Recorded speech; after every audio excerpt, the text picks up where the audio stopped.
Les années passent mais rien ne change, des séries se terminent pour passer le flambeau à de la nouveauté, permettant ainsi la prospérité du marché du manga, et comme chaque début d'année, il est désormais temps de faire le point sur les différentes séries qui débarquent en France cette année, prêtes à conquérir un nouveau public.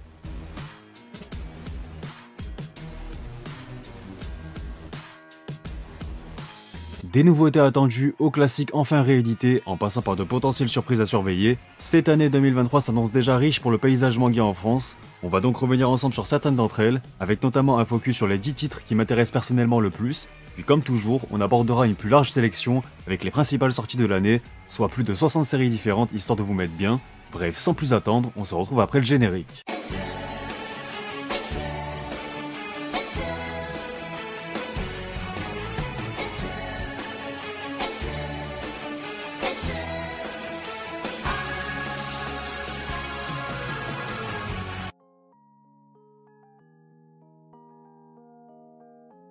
Salut à tous, c'est Otakult. On va comme prévu revenir sur les 10 mangas que j'attends le plus pour cette année, mais pas seulement du coup. Ceci n'est pas un top mais simplement une sélection. On va d'ailleurs commencer par ordre de parution histoire de faire un vrai suivi de l'année, même si cette liste ne sera pas exhaustive. Il faut aussi prendre en compte que certaines licences n'ont pas encore été annoncées et que certaines sont prévues pour le second semestre. Donc bien évidemment par respect, je ne mentionnerai ici que les mangas ayant été annoncés officiellement par les éditeurs, sauf si les leaks concernés sont déjà accessibles sur les plus gros sites. Voilà, on va pas faire les aveugles non plus. Et dernier petit disclaimer, il se pourrait que certaines dates soient repoussées pour diverses raisons comme c'est très souvent le cas, donc ne vous étonnez pas si les dates ne coïncident plus au moment que vous regardez la vidéo et au moment où je l'ai tournée moi. Sur ce, je vous propose de rentrer dans le vif du sujet, en vous présentant dans un premier temps les 10 mangas que j'attends le plus en 2023. On va tout d'abord commencer cette sélection par le mois de janvier, avec dans un premier temps le très primé one-shot Adieu Eri ou Goodbye Eri du grand Tatsuki Fujimoto. Ce dernier est paru le 18 janvier aux éditions Crunchyroll. Voici de quoi ça cause. Je veux que tu me filmes jusqu'à ma mort. Yuta, adolescent mordu de cinéma, accomplit cette dernière volonté de sa mère avec un brio explosif. Mais dépité par la réception de son court-métrage, il s'apprête à en finir à son tour. Lorsqu'il rencontre Eri, cinéphile comme lui, la mystérieuse jeune fille va inspirer Yuta et l'aider à réaliser un nouveau film. Sans aucun doute l'une des sorties les plus intéressantes de l'année, non seulement car il s'agit d'une nouvelle œuvre du génie Tatsuki Fujimoto, et il nous prouve encore une fois dans Adieu Eri qu'il s'agit du mangaka le plus brillant de sa génération. Si dans un premier temps l'histoire de ce one-shot se veut relativement touchante, c'est principalement la forme qui m'a le plus interpellé ici. En effet, on suit l'histoire à travers le point de vue du héros, chacune de ses actions est minutieusement découpée, chaque page, chaque case nous est présentée à travers ses propres yeux, niveau mise en page et narration c'est vraiment une expérience unique. Cela rend l'histoire d'autant plus captivante, c'est immersif, on ne voit vraiment pas le temps passer, et on regretterait presque qu'il ne s'agit qu'au final que d'un one-shot. Vous l'avez compris, dans Adieu Eri, Fujimoto étale un peu plus sa classe et tout son talent artistique, ce qui en fait une lecture totalement indispensable. On enchaîne avec Ikusanoko, la légende d'Oda Nobunaga, une nouveauté signée Mangetsu qui nous propose une sortie simultanée des 2 premiers tomes, histoire de vous hyper instantanément. Il s'agit d'un manga surtout signé Tetsuo Hara, en collaboration bien sûr avec le scénariste Seibo Kitahara. A noter que le manga s'est compilé en 20 volumes au Japon. Dans le ventre de sa mère, Nobunaga Oda entendait le fracas des batailles. La guerre le prit dans ses bras à sa naissance et ne le lâcha plus jamais. Les champs de bataille furent son berceau. Tout ce qu'il sut, il l'apprit des combats. Plus que nul autre, Nobunaga fut l'enfant de la guerre. Mais avant d'être Nobunaga Oda, il fut Kiposhi, le pire vaurien qu'on ait jamais vu. Voici le récit des méfaits flamboyants qu'il signa fièrement dans le Japon des provinces en guerre. J'ai toujours été passionné par l'histoire et donc naturellement par les mangas dans le genre historique. Ils sont bien nombreux à relater la fabuleuse histoire et légende d'Oda Nobunaga. Ikusanoko parvient malgré tout à se démarquer des autres en retraçant également son enfance ou du moins son adolescence. Et pour avoir déjà lu les 2 premiers tomes, cette série respire pleinement l'aventure, l'action et met en scène des personnages déjà marquants et attachants.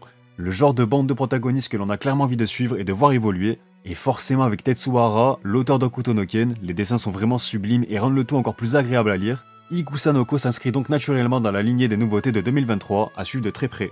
On passe à Kujo l'implacable dont le premier volume est prévu le 27 janvier aux éditions Kana. C'est signé Shohei Manabe, notamment connu pour son succès Ushijima l'usurier de l'ombre, et également disponible chez l'éditeur. Mais si je n'ai pas encore lu ce dernier, il me tarde de découvrir sa nouvelle série, toujours en cours avec actuellement 7 volumes parus au Japon. Taiza Kujo est un avocat atypique. Il ne s'intéresse qu'aux affaires complexes et ne défend que les malfrats et criminels tels que les Yakuza, au point qu'il est décrit comme un avocat vicieux. C'est pourquoi il ne ressent pas de culpabilité à défendre des membres de la pègre ou des individus ayant déjà un casier judiciaire bien rempli. Son objectif est de trouver une ligne de défense qui aura un maximum d'avantages pour le client qu'il défend. Le profit ne l'intéresse d'ailleurs pas, son seul objectif, défendre son client, qui que ce soit l'adversaire en face. Alors je n'ai pas encore pu lire ce titre, mais il m'intéresse pour 3 raisons assez évidentes. La première étant que le synopsis m'a instantanément fait penser à Saul Goodman, personnage et avocat véreux iconique des séries exceptionnelles que sont Breaking Bad et Better Call Saul. La deuxième, c'est qu'il m'a l'air de s'agir d'une série totalement dans un de mes genres de prédilection, c'est-à-dire avec un univers underground, joignant le monde de la pègre, des yakuza, bref, ça pue les sales histoires bien sombres dans lesquelles le héros va sans doute s'enliser. Et enfin, ce sera l'occasion de découvrir le travail d'un auteur qui me fait de l'œil depuis un bon bout de temps maintenant. Cujo l'implacable m'a donc tout l'air d'être une série à suivre avec attention. Les éditions Mangetsu nous avaient prévenus, 2023 sera surtout une année aux couleurs de Junji Ito, en commençant par la réédition de L'amour et la mort, un de ses titres iconiques que vous connaissez sans doute aussi sous le nom de Le mort amoureux. Paru en 2001 au Japon chez Asahi Shimbuncha, la série s'invitera dans la sublime édition Junji Ito, faisant réellement honneur à l'immense talent de l'auteur. La ville de Nazumi est recouverte nuit et jour d'un épais manteau de brume. Dans ces ruelles nébuleuses, les adolescents s'adonnent à un étrange rituel de voyance, consistant à demander son avenir au premier passant venu. Mais du jeu innocent naît un funeste cortège de suicides sanglants, et une rumeur enfle. La mort rôde aux intersections de la ville, sous les traits d'un séduisant jeune homme qui exacerbe toutes les passions. Alors j'aime beaucoup ce titre, et c'est même l'un de mes favoris de l'auteur, car je trouve qu'il peut à la fois plaire aux fans inconditionnels du maître, mais aussi servir de porte d'entrée idéale dans le sombre et fascinant univers de Junji Ito. Bien que certaines émotions comme la peur, la douleur et la souffrance soient ici parfaitement retranscrites visuellement sur des planches minutieusement soignées, L'amour et la mort restent malgré tout accessibles au grand public. De par la narration de ces histoires à la fois fluide et linéaire, l'auteur nous prend moins au dépourvu qu'à son habitude, ce qui rend la lecture bien agréable. Ici on traite des thématiques qui nous concernent tous, l'amour, la mort et tous les sentiments et ressentiments qui les entourent. On suit donc des personnages tourmentés en quête de réponses, qu'ils essaient de chercher à travers un personnage aussi emblématique que charismatique. Autre grosse sortie de l'année qui méritait bien évidemment son focus, Soul Eater de Atsushi Okubo, qui reviendra sous une sublime édition de luxe chez Kurokawa dès le 2 février prochain. Celle-ci reprendra l'édition Kazenban japonaise, compilée en 17 opus. Afin d'accéder au rang suprême de Death Seat, une arme démoniaque doit ingérer 99 âmes humaines et une âme de sorcière. Cette mission est confiée aux Meister, des spécialistes du combat qui vont récolter les âmes au péril de leur propre vie. Dans Soul Eater, partez à la chasse aux âmes en compagnie des élèves de l'Institut Shibusen, école de formation pour faucheurs d'âmes.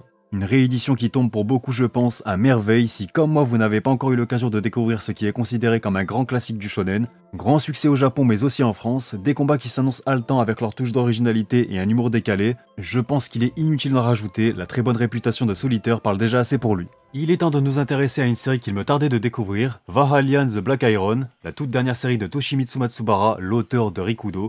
Le premier tome est prévu le 2 février prochain aux éditions Kiun. Une édition collector sera aussi proposée, offrant une jaquette alternative mais surtout le one-shot Duelan du même auteur. Au Japon, la série s'est terminée en 6 volumes aux éditions Shueisha. Au XIIIe siècle, le Japon échappe de justesse à l'invasion mongole, en partie grâce au talent de samouraï de Tetsujiro Soma. Sa puissance est telle qu'il est craint même de ses alliés. Ses exploits de guerrier ne lui attirent cependant ni reconnaissance ni richesse. Une fois la menace repoussée, le guerrier maudit est renvoyé dans son domaine. Seul son fils, le fragile Takemaru, lui apporte bonheur et amour. Un jour, alors que Tetsujiro brave de nouveau la faim qui le démange pour lui offrir son repas, il ferme les yeux et se retrouve l'instant suivant seul et désarmé dans une forêt inconnue. Pire, il est soudain attaqué par des légionnaires romains assoiffés de sang. Le samouraï est sauvé de justesse par Rist, une jeune fille ailée qui se présente comme sa Valkyrie attitrée. C'est elle qui l'a mené ici, au Valhalla. S'il veut retrouver son fils, il doit l'aider dans sa révolte contre les forces qui dominent cette terre, envahies des guerriers de tout temps et de tout lieu. Les armées les plus puissantes de l'histoire s'affrontent en plein cœur du Valhalla. Comme je l'ai précisé en préambule, c'était clairement une des séries que j'attendais le plus cette année et je dois avouer que ce premier opus ne m'a pas du tout déçu. Étant un fan inconditionnel de la mythologie nordique et son folklore aussi passionnant que fascinant, mélangeant Valhalla, Odin, Valkyrie, guerrier et j'en passe, forcément un samouraï qui se réveille du jour au lendemain au Valhalla avec une mission bien précise, cela ne pouvait que me plaire. Qui plus est, ayant adoré l'excellent manga de boxe qui est Rikudo du même auteur, j'attendais justement de voir Matsubara sur un genre davantage centré sur l'action, l'aventure mais surtout la fantaisie, et on peut dire que son style fait encore plus honneur à ces genres-là. Les scènes d'action sont aussi sublimes que saisissantes, les combats sont spectaculaires, on en prend tout simplement plein la vue et le rythme est tellement intense qu'on se laisse très vite embarquer dans ce nouvel univers que l'on découvre avec le protagoniste. Seul bémol, j'appréhende un peu la fin car j'ai peur que ça sente la fin prématurée en 6 tomes, et 6 tomes pour une série qui respire ou du moins respirer l'ambition, ça m'a l'air d'être assez peu. On enchaîne avec un peu de Shonen Jump, le seul et unique de cette sélection, et je me devais bien évidemment de réserver un focus au très bon Blue Box de Koji Miura. Lancée en 2021 dans le Jump, la série compte à ce jour 8 volumes aux éditions Shueisha pour le Japon. En France, son premier tome est attendu pour le 1er mars chez Delcourt Tonkam. Taiki Nomata est membre de l'équipe masculine de badminton à l'école Eimei. Il est amoureux d'une fille de l'équipe de basketball, Shinatsu Kano, aux côtés de laquelle il s'entraîne tous les matins dans le gymnase. Cependant, sa relation avec Shinatsu prend un tournant différent un jour de printemps, lorsque celle-ci emménage chez lui. Lancé dans un contexte difficile et dans un shonen jump manquant de repères suite à la fin de ses nombreuses séries à succès, Blue Box sera venu éclairer une année 2021 très négative pour le magazine. Son parfait équilibre entre romance et sport apporte un réel vent de fraîcheur, non seulement au Shonen Jump, mais aussi au lecteur d'un point de vue plus général. Si on peut éventuellement regretter que les phases sportives soient parfois rushées ou tout simplement reléguées au second plan, le sport reste tout de même utilisé avec pertinence afin de permettre de faire évoluer les différents protagonistes. À la fois personnellement mais aussi dans leurs relations, car Blue Box est également un vrai manga tranche de vie qui transpire les bonnes ondes, le tout avec des personnages attachants et des dessins aussi légers que jolis pour renforcer justement ce sentiment de fraîcheur. Donc vous connaissez mon exigence pour ce magazine qui me passionne tant, et pourtant je vous confirme qu'il s'agit clairement d'un manga d'avenir. Foncez les yeux fermés, lisez Blue Box. La transition parfaite pour introduire une autre pépite d'avenir, mais cette fois-ci direction le Weekly Shonen Magazine, puisque c'est bien chez le rival numéro 1 du Jump qui est publié Gashiakuta de Kei Urana, un pur shonen d'action et de fantasy qui paraîtra le 21 juin prochain chez Pika Édition, tandis qu'au Japon, la série compte actuellement 4 petits tomes. Rudo est un membre de la peuplade qui a vécu toute sa vie dans le bidonville où sont parqués les descendants de criminels. Marginalisé et méprisé par les siens, il passe son temps à s'infiltrer dans les décharges pour récupérer des déchets encore utilisables et les revendre. Mais un jour, il est accusé à tort du meurtre de son père adoptif et est jeté dans l'abîme où sont envoyées toutes les ordures de la société. Plongé de force dans ce monde cruel et terrifiant, Rudo jure de se venger de tous ceux qui l'ont condamné sans l'ombre d'un remords. Seulement, pour survivre dans cette décharge hostile, il devra apprendre à maîtriser l'étrange pouvoir qui sommeille dans ses gants. Si vous êtes friand de manga d'action, de neketsu et accessoirement d'aventure, Gashiakuta vous parlera forcément. D'autant plus que ces thématiques abordées sont vraiment pertinentes, les différences, l'écologie, l'équité, l'égalité, la discrimination. Ces dernières apportent en parallèle beaucoup de crédit à l'univers, un monde divisé en deux parties distinctes, les pauvres d'un côté et les riches de l'autre, le tout sous un fil rouge de vengeance pour rendre l'intrigue palpitante à suivre, c'est une lecture assez addictive, sans oublier que ce sentiment est encore plus renforcé avec la qualité des dessins, qui est là aussi assez exceptionnelle. Le trait de l'auteur est bien appuyé, bien dynamique et est surtout en parfaite harmonie avec l'univers assez sombre et sale qu'il dépeint.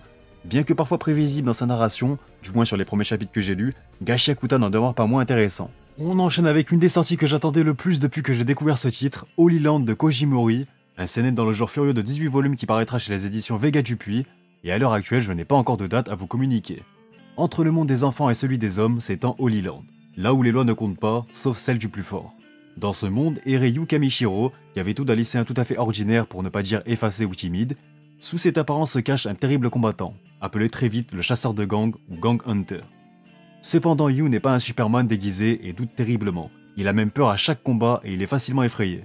Sa présence dans les rues à partir de la tombée de la nuit est maintenant très surveillée et le jeune lycéen se pose des questions. Au fil du temps et au fil des combats et grâce à des rencontres, Yu va progresser de plus en plus et finalement essayer d'atteindre son but, trouver sa place et se faire des amis. Ça faisait tellement longtemps que j'attendais ça et il est désormais temps de relancer la propagande maintenant que le manga débarque enfin en France, par l'auteur de Suicide Island s'il y a des connaisseurs, un excellent manga anciennement disponible chez les éditions Kazé. Il s'agit aussi de l'auteur de Genesis, très bonne série également disponible chez Vega Dupuis. Et pour être complet sur la présentation de l'auteur, Fujimori était aussi un grand ami de Kentaro Miura, celui à qui on a confié les Reines de Berserk après son regrettable décès. Tout ça pour dire qu'il s'agit d'un auteur talentueux très estimé au Japon, ce qui n'est pas encore le cas en France et ce n'est pas normal. Eh bien sachez qu'Holy Land est sa toute première œuvre et le moins que l'on puisse dire c'est qu'il avait placé la barre très haute, très haute. Il s'agit d'un furieux dans le genre underground, il met en lumière le monde de la rue, la délinquance, les gangs avec une violence sans commune mesure, un genre qui me plaît toujours autant et j'estime qu'Holy Land peut être une excellente porte d'entrée dans ce sombre univers. Que ce soit encore une fois l'évolution des protagonistes, surtout celle de Yu, qui va passer de lycéen timide et constamment victimisé à une légende des bastons de rue, son ascension est vraiment remarquable. Ajoutez à cela l'action omniprésente avec des combats de rue absolument fantastiques, ils sont même souvent accompagnés par quelques éléments enrichissants sur les arts martiaux, ce qui apporte énormément de crédit au combat et à l'univers du manga. Sans parler du rythme qui est totalement dingue, rien n'est à jeter, j'ai rarement vu une série aussi dynamique et plaisante à lire. Il ne vous reste plus qu'à cocher Holy Land sur vos listes d'achat, c'est clairement ma recommandation prioritaire de cette vidéo. Et enfin pour finir, comment ne pas réserver une place à une nouvelle œuvre du grand Kazuhiro Fujita, puisque Subutei débarquera à son tour en fin d'année chez nous aux éditions Mangetsu. De son titre original Subutei Kowasubeshi, il s'agit d'un titre terminé en 25 volumes que j'attendais avec impatience. Tsutomu Taoka est un artiste peintre. Il espère pouvoir publier ses œuvres dans un recueil, mais son style ne plaît à aucun éditeur. Proche de chez lui existe une résidence que l'on dit hantée. Cette résidence qui va être habitée par un enfant nommé Rokuru, avec qui Tsutomu va très vite s'entendre, et son père qui vient juste d'emménager. Cependant, le soir venu, Tsutomu retrouve la maison en flammes et Rokuru blessé et traumatisé, affirmant que son père a été dévoré. Ce n'est alors que le début d'une série d'événements surnaturels prenant toujours plus d'ampleur, où Tsutomu sera impliqué malgré lui. Après Moonlight Act que je n'ai pas encore lu et l'excellent Karakuri Circus, Kazuhiro Fujita aura de nouveau l'occasion d'étaler tout son talent et toute sa classe avec Subutei, une série qui a déjà toutes les cartes en main pour trouver son public en France. Un des titres stars du célèbre Shonen Sunday, dans le registre d'aventure et de fantasy, on peut difficilement faire mieux que du Fujita. Je n'ai pu lire qu'une dizaine de chapitres de Subutei, mais encore une fois ça démarre assez fort, c'est très immersif, Et le côté un peu plus surnaturel et horreur est aussi bienvenu, le tout avec une touche de suspense et une narration qui sait tenir en haleine ses lecteurs. J'ai très hâte de pouvoir découvrir pleinement ce titre dans une belle édition. Voilà pour ce qui est des 10 séries à qui j'accorde une attention plus particulière. Nous allons maintenant nous focaliser sur les principales autres sorties de l'année, toujours par ordre de parution. Cette liste sera encore une fois non exhaustive, donc n'hésitez pas à la compléter dans les commentaires et à me dire quels titres vous font le plus envie ou ceux que vous attendez le plus également. En commençant par le mois de janvier avec l'arrivée d'un spin-off qui se sera fait longuement attendre en France. Cela concerne un grand classique du Shonen Jump, et oui, Hokuto no Ken, la légende de Rao, est enfin disponible en France depuis le 4 janvier aux éditions Crunchyroll. Ce fut également le même jour de sortie du volume 0 de Blame, signé Tsutomu Nihei. Il vient compléter la sublime édition de luxe de la série disponible chez Glénat. Un peu de romance et d'action avec Sakura Wars, que vous pouvez retrouver aux éditions Mana Books. Une touche de suspense avec la série Soloist in a Cage, disponible chez Kiwun dans une belle édition grand format. Vous le connaissez probablement plus sous le titre de Kono Oto Tomare, mais c'est sous le nom de Sons of Life que la série débarque chez Akata, et c'est un sacré morceau puisqu'elle est toujours en cours avec 27 volumes au Japon, musique et tranche de vie au programme. Il fallait bien une dose d'action et de science-fiction avec Rebuild the World chez Vega Dupuis, la couverture donne bien envie en tout cas. Je n'ai pas encore eu le temps de le lire mais j'ai vraiment hésité à vous faire un focus dessus. Teruken Boys disponible aux éditions Dokidoki, un one-shot qui nous raconte la triste histoire de 3 trentenaires à la vie morose qui décident de braquer 30 millions de yens pour pimenter leur vie. Du côté des éditions Meian, le 17 janvier a vu la sortie simultanée du tome 0 de la comédie Masamune-kun Revenge, ainsi que de la nouveauté Succubus et Hitman, entre suspense fantastique et une sombre histoire de vengeance. Vous pouvez aussi noter la sortie d'une nouveauté très populaire au Japon alors qu'il s'agit d'une histoire courte en 2 tomes. Je fais bien évidemment référence au carton de Jump Plus, Le péché originel de Takopi, signé Taizen 5.